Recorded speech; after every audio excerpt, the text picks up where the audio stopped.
Right, so, the fifth, no it's not, the seventh, and not quite final book in the Witcher series, The Lady of the Lake.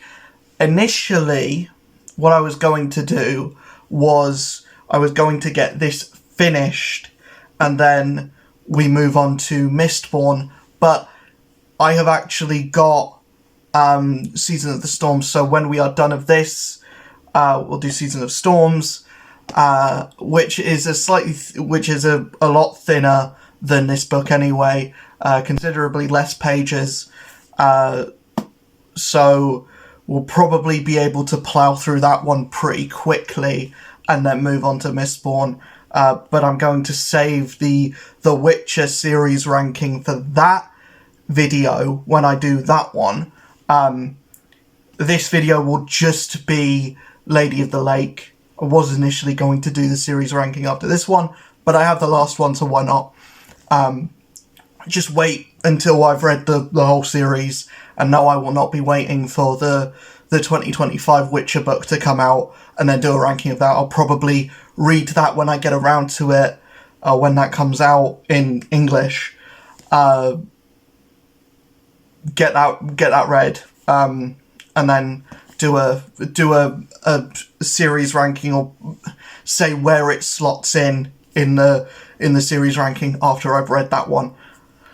But without further ado, Lady of the Lake. I am about halfway through this, a little under halfway, because I think the chapters from 7 onwards are slightly longer than the chapters up to chapter 7, even though I was very happy to see chapter 1 being 13 pages, but after that we're back to the 30 plus page chapter length, which I think is normal supposedly for books like this, because I know that that's the chapter length of like the Lord of the Rings and stuff.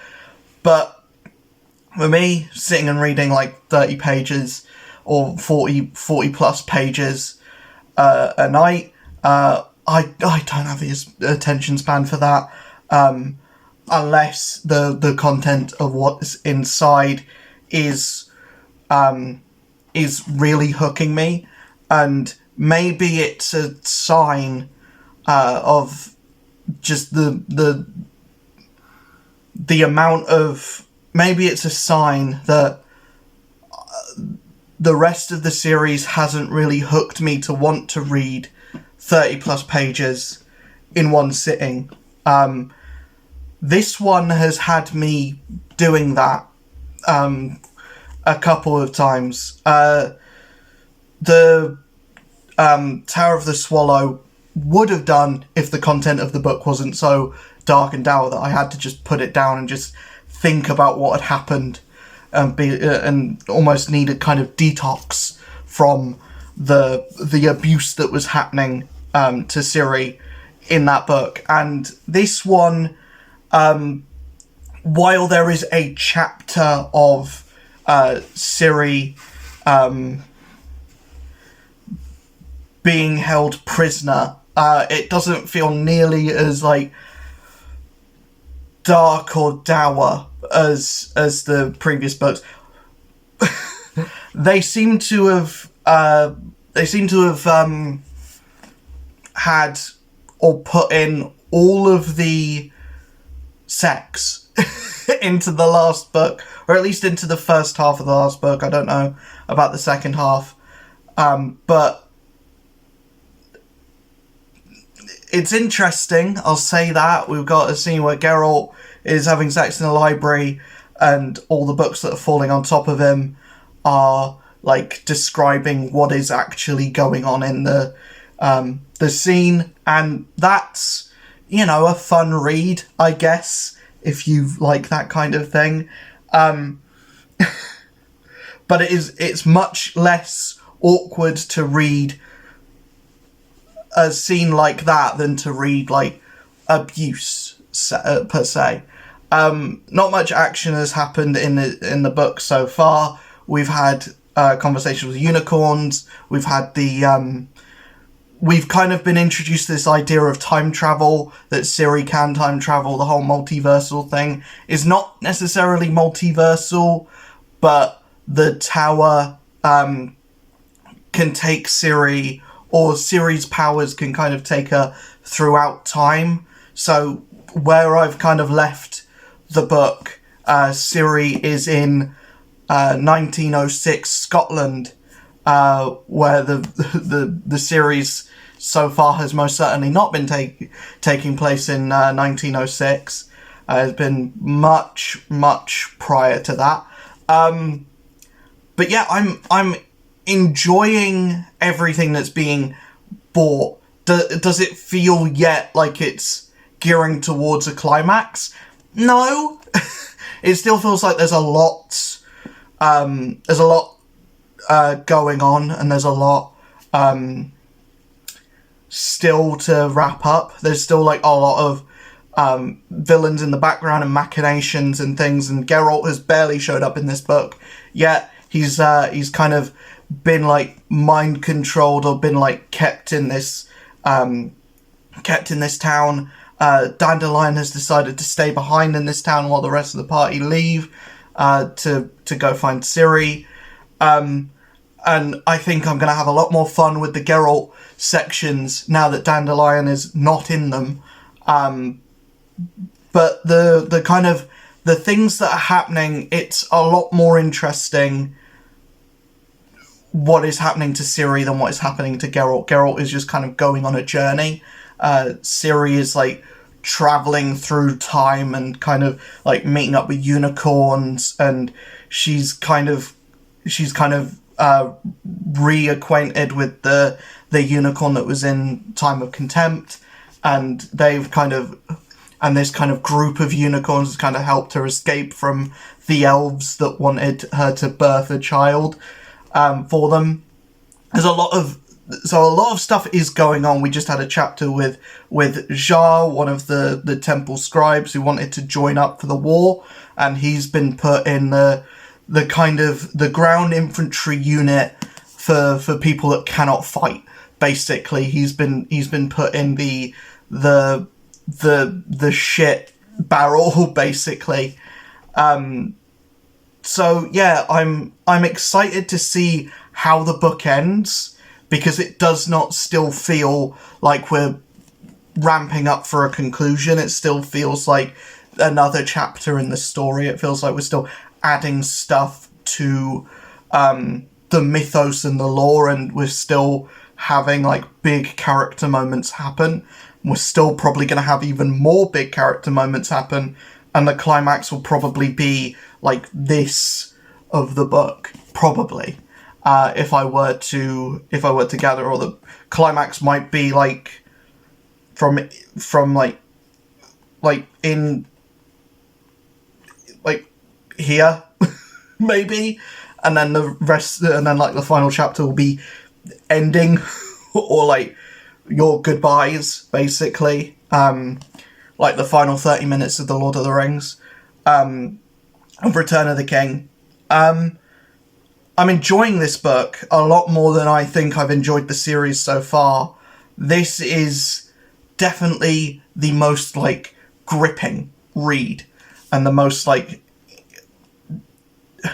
this is the one that's made me kind of, this is the one that I would call a page turner, whereas the rest of the series has kind of had meandering moments, and kind of like, the rest of the series has kind of been set up in a way where it wants you to kind of take breaks. This one, despite being the thickest one, I've gotten through it a lot quicker. I'm getting through a chapter a night, essentially, and yeah, I'm enjoying this one. I'm finding this one a lot more digestible and readable. I think mainly because of the content that's in it, and the stuff that is going on is interesting. And, you know, it's not, before you put in the comments, it's not because there's a lot of sex in it, but it does feel like there is a lot of sex.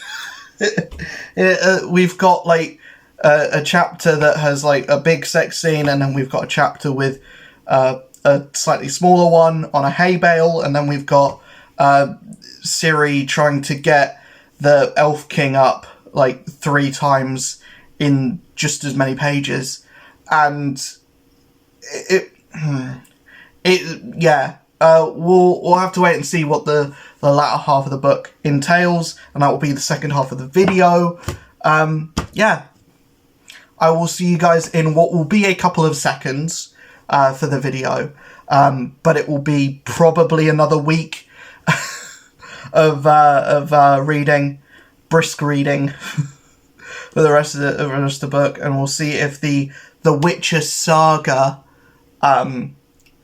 reaches a good conclusion, and we'll see if it sticks the landing. I hope so, because I've been enjoying what there has been of this book so far and the ramp up to get to a conclusion. So yeah, I'm hoping that the book ends as strongly as it's been going, because I can say what I've read of this book, it's number 1 for me of the series. It's the best one so far. Yeah, I'm really enjoying it. I'll see you guys I'll see you guys in the second half of the video in a couple of seconds, but will be a week for me. So yeah.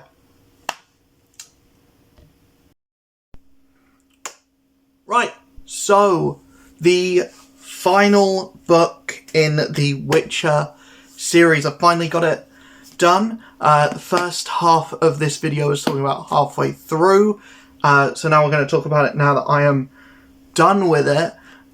Again, last video I did, I looked schizophrenic. This video probably even more so.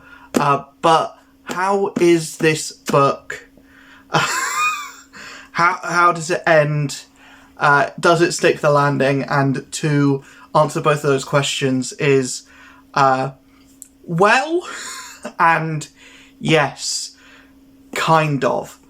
The reason why I say kind of is there is one more book left in the series, but I feel like after reading this, that one the Season of Storms might end up feeling like a Toy Story 4 situation where they shouldn't have bothered, really, because this is a perfect ending, really, to the whole series. It's epic.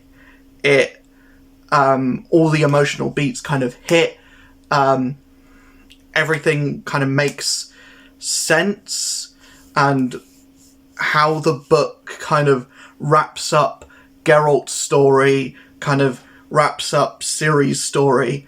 I don't want to see any more of this, really, because the most interesting character, or the best character in the series, Geralt, is no more by the end of the book.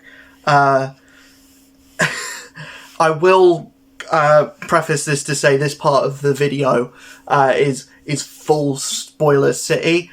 So if you've been watching the show and don't want spoilers on how the show will go, I don't know what changes they're going to end up making. I don't work on the show. I only know what has happened in the books that I have read so far, and that being all of the ones that I think will be adapted. I don't think we're going to get any of the prequel books adapted in any way. If we did get Season of Storms adapted, it would have been in the first season. But I very much doubt that book has any kind of weight on what has happened in the adaptation. I think season 1 was just the 2 short story books at the start. I liked Lady of the Lake quite a bit, but yeah, if you haven't read Lady of the Lake, or if you haven't, or if you don't want to get spoiled on what may or may not happen in the show, then do not watch the rest of this video because I will spoil the hell out of this book. But if you don't mind, or if you have read this, continue watching to your leisure.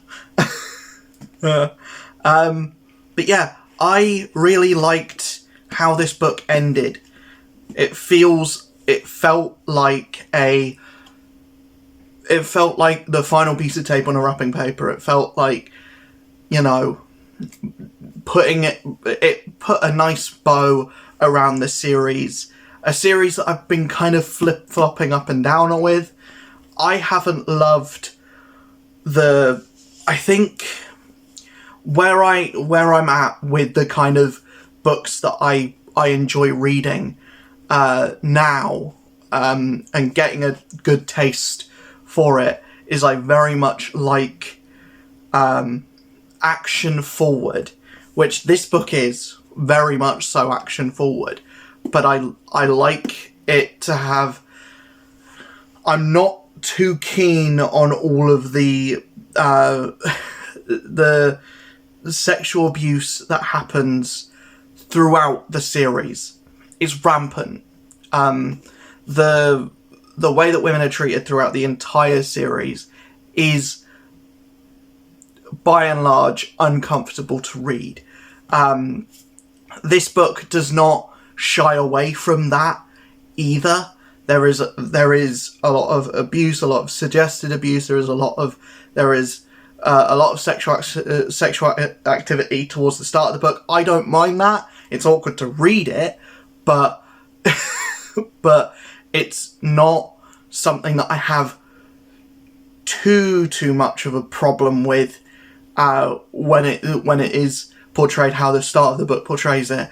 But when you have like this kind of weird Hansel and Gretel kind of situation, but then this old guy just whips his knob out and starts threatening to put it in Siri and saying that he will do it whether she wants it, or whether he has to hack her up into little bits to do it.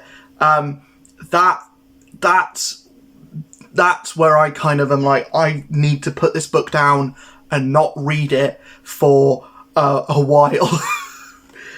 But thankfully there's only one scene like that in the book, and thankfully there's enough book post that scene for me to kind of like not forget that it happened, because it's a little bit scarring, but to kind of distance that moment from happening. And the ending does cap on the series in a not necessarily positive way, because everyone dies, but in a way that is more hopeful and does feel more positive than the series has gone so far. It's been a very cynical series so far, and the language that's been used throughout the series has been, we've had like Geralt be through all of the emotional ranges of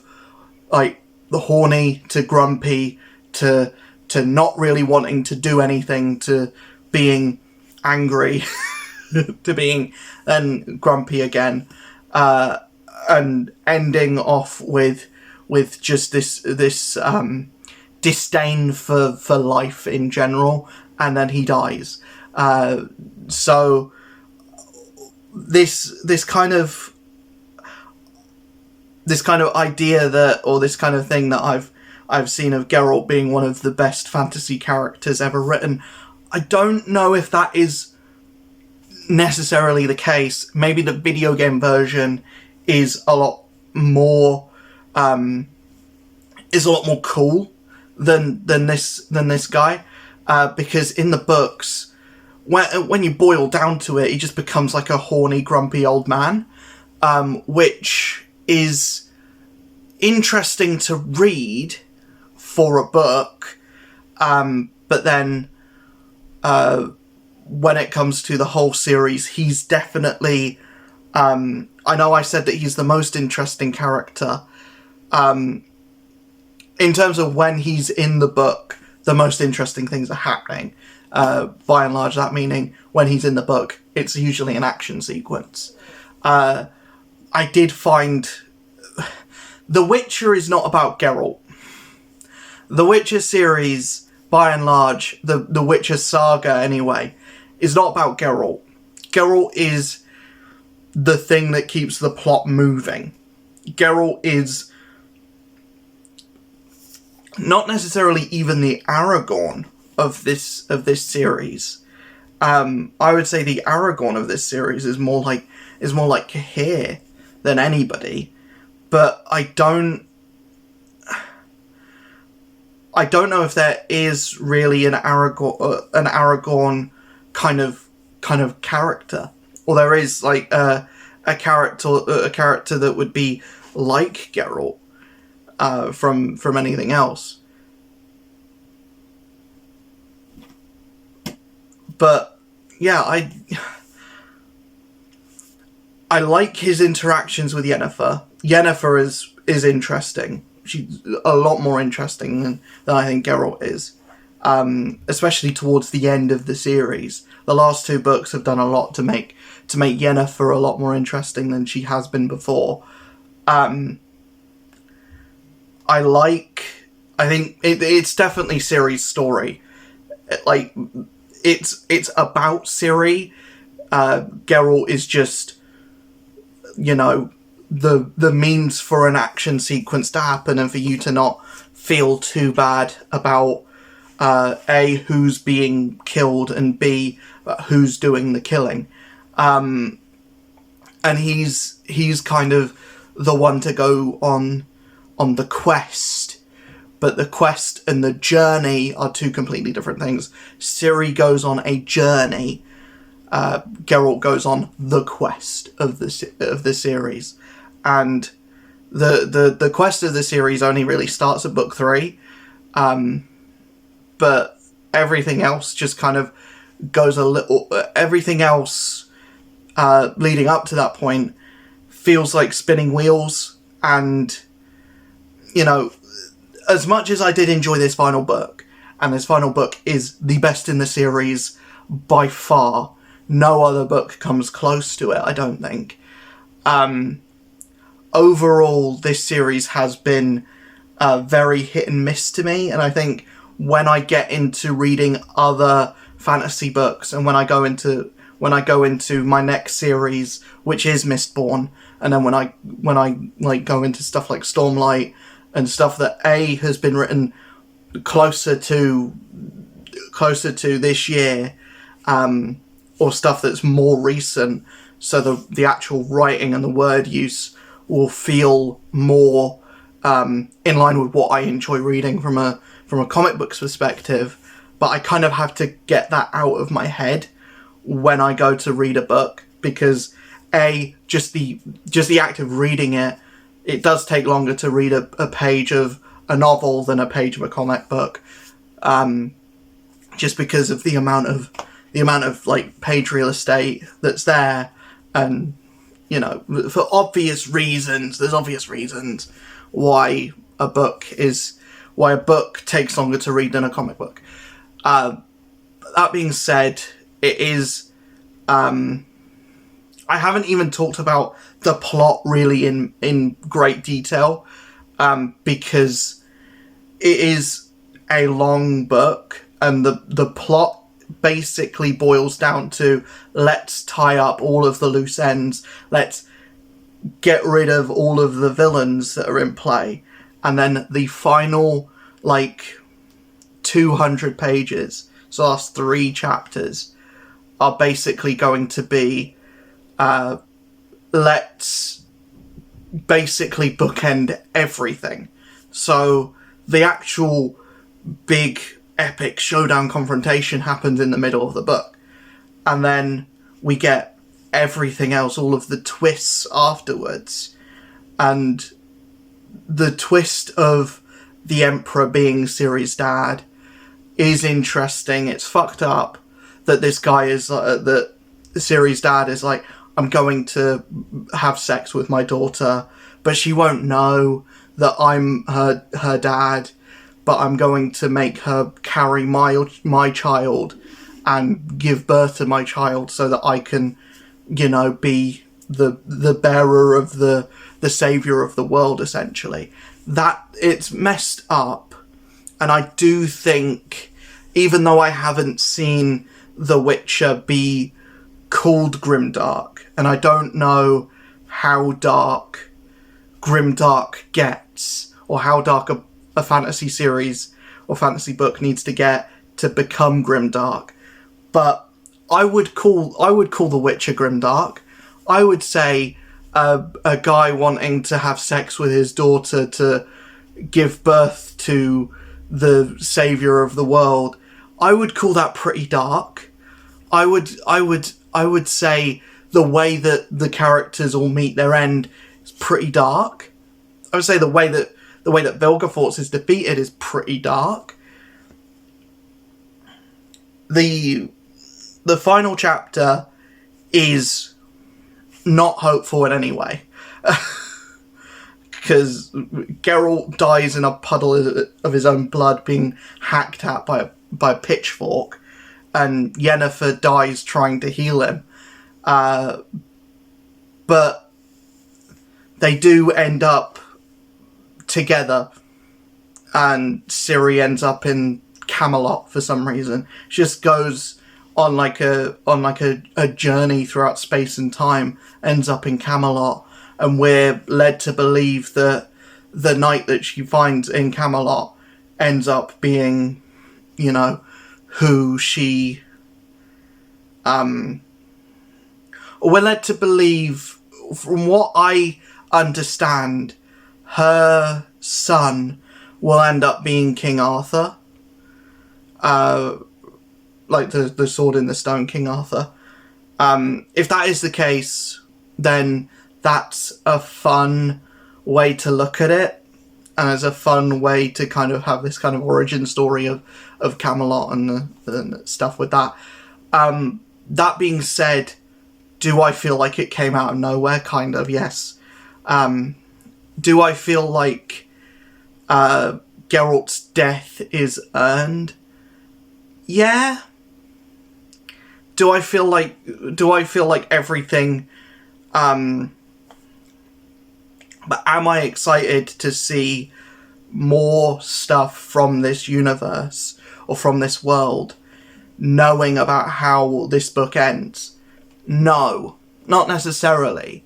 I think that's why a lot of the discourse around Season of Storms, obviously I have to read it to get my own opinion on it, but a lot of the discourse around it is, it's cool, but why?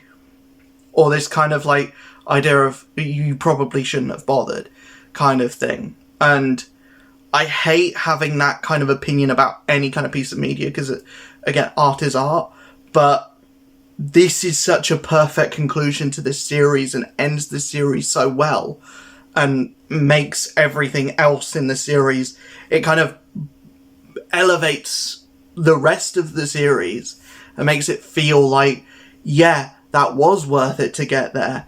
And it does feel earned and rewarding to get to the end of the series, and there's so many different like Easter eggs and like things, and you're rewarded for sticking with these characters for so long. But with that being said, The Witcher Lady of the Lake is easily my favourite of the series so far. I don't know what my opinion on Season of Storms is going to be going into it. But I'm cautiously optimistic, I hope, because obviously Andrzej Sapkowski had something to say, and he must have more to say because he's got a new Witcher book coming out. Will come out on the 1st of December for Polish readers. I don't know when the English translation's coming out, no idea. But there is a new Witcher book coming out pretty soon, so he's obviously still got some more things to say, and those stories must mean something to Sapkowski, obviously, and I don't want to go in expecting something and prejudge it before going in, but I can't help thinking that it's going to end up being this kind of like Toy Story 4 situation, where it didn't really need extra stuff on top of it. Especially when you decide to kill off the main character in the final book. I would just, me personally, I would cap it off there, case closed, move on to my next saga, or move on to write books about Ciri, because Ciri is still very much alive at the end of this, and very much goes on to her own kind of story. But, you know, if you've got more to say, you've got more to say. And I won't say anything until I've read those books. But anyway, let me know in the comments below, have you read Lady of the Lake? What do you think of it? And what should I go into Season of the Storms? What should I expect from it? Let me know also book recommendations for series that I should keep an eye out on or look out for going into 2025. I want to read more books like this. And when I say like this, I mean just books in general. I want to kind of not step away from comic books. I'll always have a love in my heart for comic books, and I'll always I will always read comics. And like I said in my last video, I don't understand this snobbiness around comic books. Not necessarily even graphic novels, but comic books just like as a whole thing. As a medium, there seems to be this kind of snobbiness, specifically more towards superhero comic books. In the book reading community, or in booktube, book talk, whatever you want to call it, there seems to be snobbiness around like more so superhero comic books and superhero things in general. And my kind of take on that is art is art. And you know, there is no difference between an original graphic novel and a trade, and there's no difference between a trade and a comic. A trade is a collection of 6 or more comics. A original graphic novel is, what if we wrote a comic book but it was longer, and what if we wrote a comic book but longer? What if we wrote a comic book the length of a trade, but it didn't come out weekly, but it came out as just the trade? That's my opinion on it. As someone who reads both, or now has exposure to both mediums, I don't think there needs to be snobbiness around it. A comic book is just a book with pictures in it. And it's not a picture book, it is a book that also has drawings in it, that also has artwork in it. You know, A Way of Kings has artwork in it. Obviously there's not speech bubbles with that artwork as well, but is that then, you know, less of a piece of art because it's got drawings in it? You know, just a typical storyboard for a movie or for anything that's laid out like a comic book. Does that have less value than, you know, than any other piece of media? I don't know. Yeah, that's just my opinion on it anyways. But yeah, I will see you guys on the 1st of December is the first live stream for Thankmas. We're raising money for Samaritans and the Crisis text line. I feel like I haven't done enough to I feel like I haven't done enough to promote that yet. So these next 2 days really have to be kind of pushing Thankmas forward, really. So I've got a couple more. I've got one more video lined up that I want to do before December 3rd, because December 3rd really has to be, or all of December really has to be, Thankmas through and through, or Thankmas forward. But with that being said, that is my opinion on The Witcher Lady of the Lake. Not a review more of a ramble session. But I will see you guys in the next video, where the next one of these will be talking about Season of Storms. The next video will probably be Disney Speedstorm 1. And then I will see you guys on December 1st for the first day of Thankmas. We will be starting Sonic X Shadow Generations. I'll see you guys then.